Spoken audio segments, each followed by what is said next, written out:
इस कहानी के सभी पात्र और घटनाएं काल्पनिक हैं, जिसका किसी भी व्यक्ति या घटना से कोई संबंध नहीं है। यदि किसी घटना के साथ इसकी समानता होती है, तो इसे मात्र एक संयोग कहा जाएगा।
दिगंत और अनंत तक गूंजायमान है। ब्रह्मनाद है विधि का वो अटल विधान है। धर्म की अधर्म पर विजय का वो प्रमाण है। जायमान है वो अटल विधान है। विजय का वो प्रमाण है। ब्रह्मांड का महान योद्धा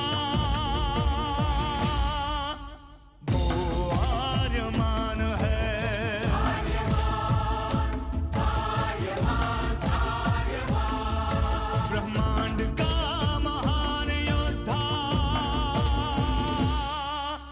वो आर्यमान है।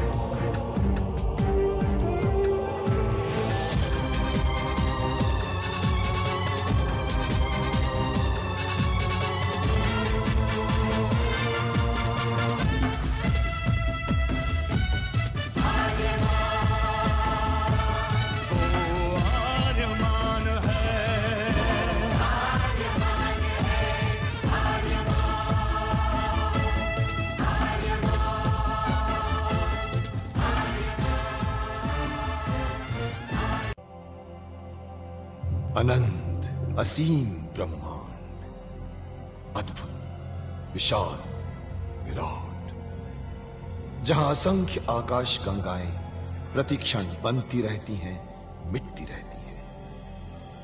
हर आकाश गंगा में होते हैं अनगिनत तारे, अनेकों सूरज, और सूरज के साथ होता है अपना सौर मंडल, जिसमें रहते हैं अनेकों ग्रह। न जाने कितने सूरज चमके और बुझ गए, न जाने कितने तारे चमके और खो गए, न जाने कितने ग्रह, कितनी पृथ्वियां, कितनी सभ्यताएं बनी, बढ़ी और खो गई समय की इस अनंत धारा में। इन्हीं अनजानी परंतु अमर गाथाओं में से एक है महागाथा ब्रह्मांड के योद्धा आर्यमान की। बहुत समय पहले पृथ्वी से लाखों प्रकाश वर्ष दूर आर्याना आकाश गंगा में एक ग्रह था, थार।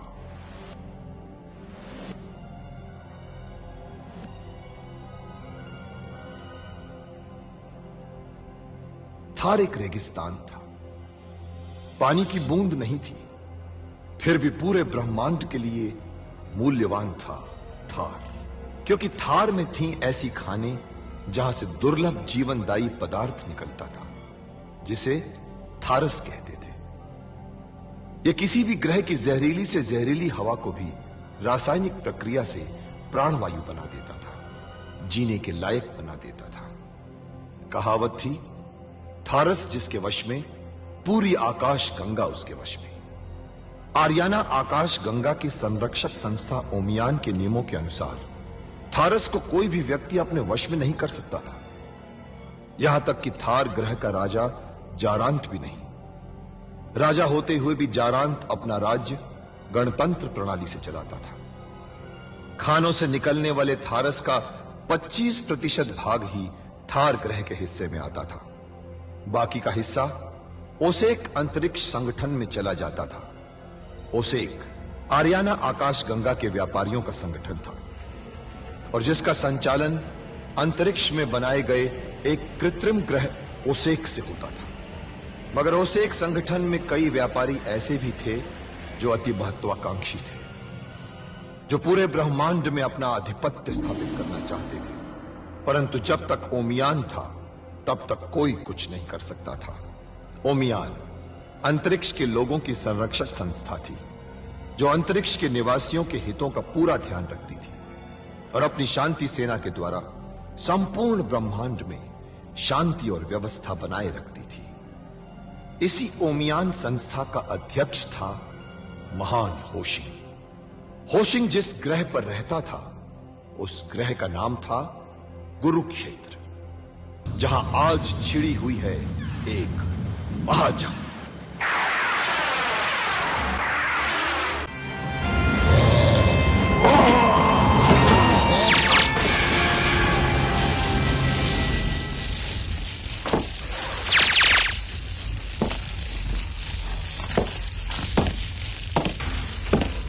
देवा, यहां से जल्दी चलो वत्स। परंतु ये अभी तक मरा नहीं है गुरुदेव। ये यूं ही नहीं मरेगा। इसे मारने के लिए विशेष उपाय करने होंगे जो हम अभी नहीं कर सकते।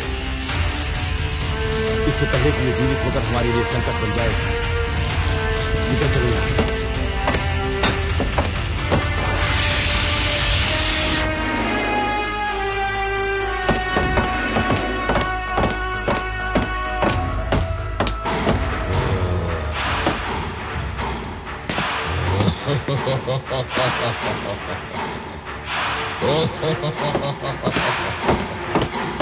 धुमांता अमर है, कोई नहीं मार सकता धुमांता को। आज तेरी मौत जरूर होकर रहेगी धुमांता के हाथों। कहाँ है तू?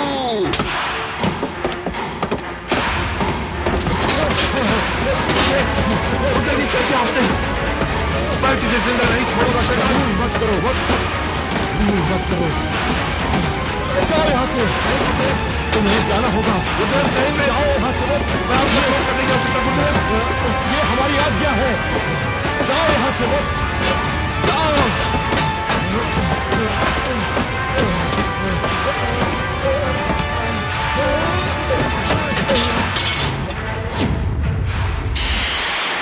धुमांतक की जहरीली आग से गुरु वक्रांत ने ओजवान को बचा तो लिया है,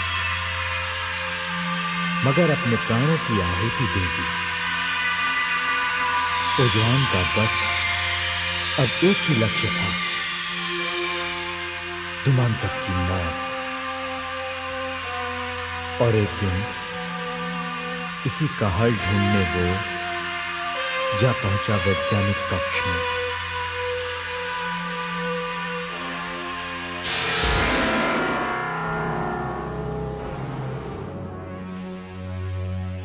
इस यंत्र में हमारा सारा ज्ञान छुपा हुआ है। मेरी मृत्यु के बाद तुम्हें कभी मेरे मार्गदर्शन की आवश्यकता हो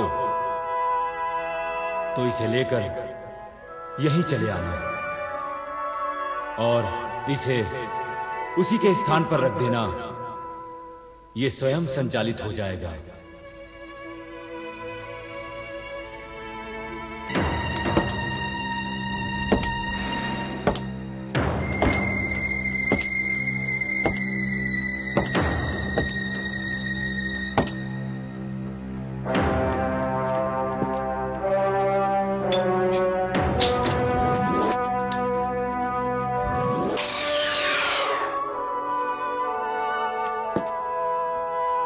प्रणाम गुरुदेव।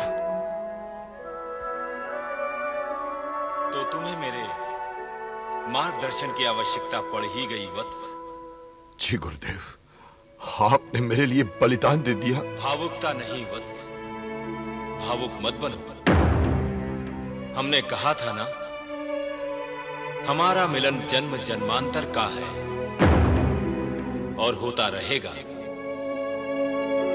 कभी हम तुम्हारे लिए बलिदान देंगे और कभी तुम हमारे लिए बलिदान दोगे। ये सिलसिला तो चलता ही रहेगा। अब प्रश्न पूछो, क्या मार्गदर्शन चाहिए तुम्हें? धूमांतक की मृत्यु का राज जानना चाहूंगा। कैसे मारा जा सकता है उसे? कैसे भी मारना असंभव है धूमांतक को। वो अमर है। तो क्या ब्रह्मांड को धूमांतक के हाथों से बचाना भी असंभव है गुरुदेव? नहीं, बिल्कुल असंभव नहीं है। तुम्हारे रहते हुए तो कभी नहीं, बल्कि अब तुम्हें ही ब्रह्मांड को धूमांतक के हाथों से बचाना है। वो कैसे? इसके लिए तुम्हें सबसे पहले ब्रह्मांड के सर्वोच्च वैज्ञानिकों से एक दिव्य कवचनुमा वस्त्र बनवाना होगा। एक ऐसा वस्त्र जिस पर धूमांतक के मुंह से निकलने वाली जहरीली आग का कोई असर ना हो। उस वस्त्र को पहनकर धूमांतक के निकट जाकर तुम उससे युद्ध कर पाओगे वत्स। जो आज्ञा गुरुदेव। और साथ ही तुम्हें एक दिव्य यान की आवश्यकता भी पड़ेगी वत्स। दिव्य यान? वो किस लिए गुरुदेव?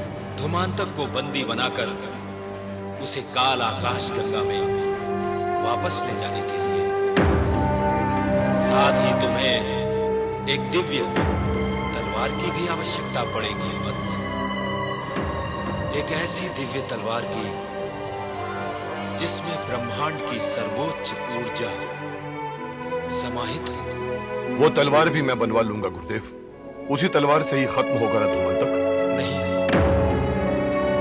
मैंने कहा ना, पूरी तरह खत्म करना असंभव है धूमांतक को।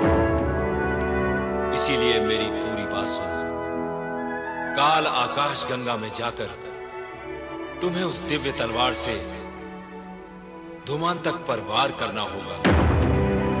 तुम्हारे वार करते ही धूमांतक का शरीर छोटे छोटे कणों में विभक्त होकर चारों ओर फैल जाएगा। और तब तुम्हें फौरन उस काल आकाश गंगा से बाहर निकलना होगा वत्स। और जैसे ही तुम काल आकाश गंगा से बाहर आओगे, तब फिर से प्रयोग में लानी होगी दिव्य तलवार। अपनी दिव्य तलवार में समाई हुई ब्रह्मांड की ऊर्जा से तुम्हें एक द्वार बनाकर उस काल आकाश गंगा का संपर्क बाकी ब्रह्मांड से काट देना होगा। वो किस लिए गुरुदेव? ताकि उन कणों में बिखरा हुआ धूमांतक वहां से बाहर ना निकल सके। क्योंकि कणों में विभक्त होकर भी नहीं मरेगा धूमांतक।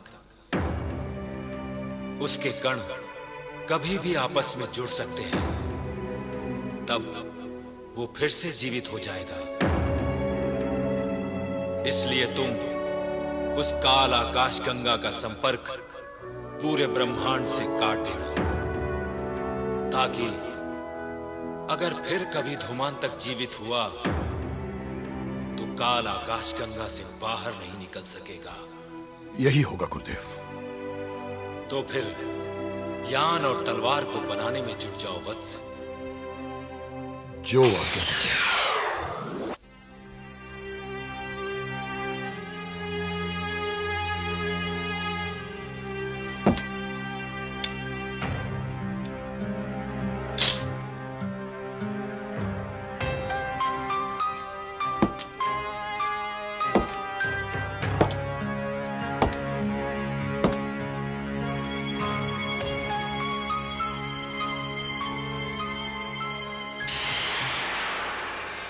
ब्रह्मांड के चुनिंदा वैज्ञानिकों को उस वक्त लगाया गया था काम पर। कोई आसान काम था भी नहीं वो। दिव्य वस्त्र, दिव्य यान और दिव्य तलवार को बनाने का ब्रह्मांड की सर्वोच्च ऊर्जा को इकट्ठा कर बनाए गए महत्वपूर्ण पदार्थ से ही बन सकती थी वो तीनों चीजें।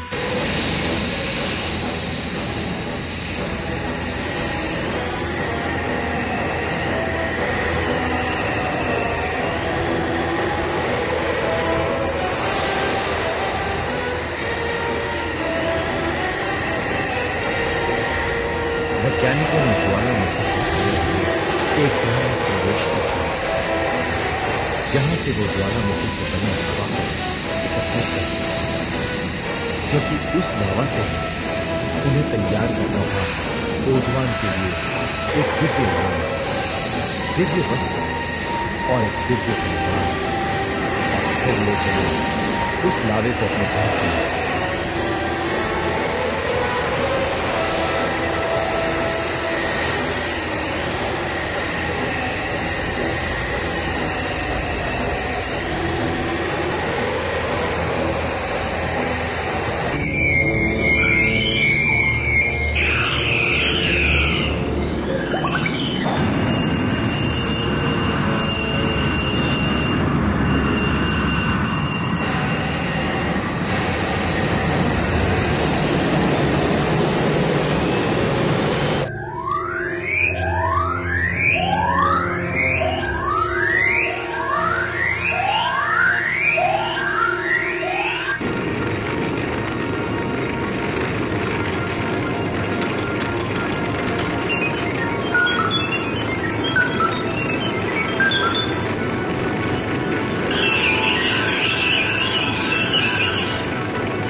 एक एक करके तीनों चीजें बनती चली गईं।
और फिर उसके बाद ओजवान के सामने लाई गई वो दिव्य तलवार, जिसका नाम रखा गया था चंद्रहास।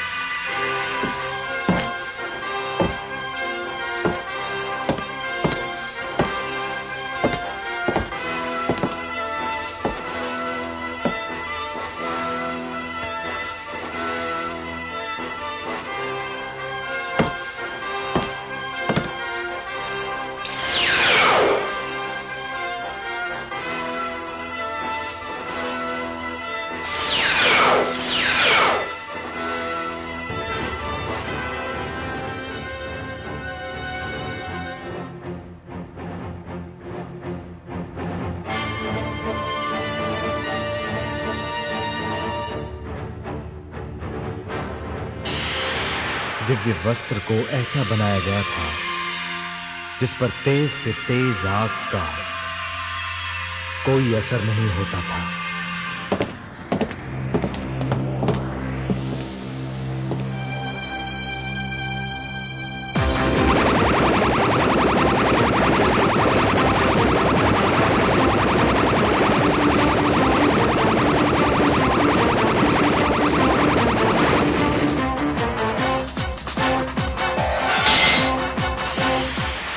और फिर एक दिन उन वस्त्रों को पहन ही लिया ओजवान ने।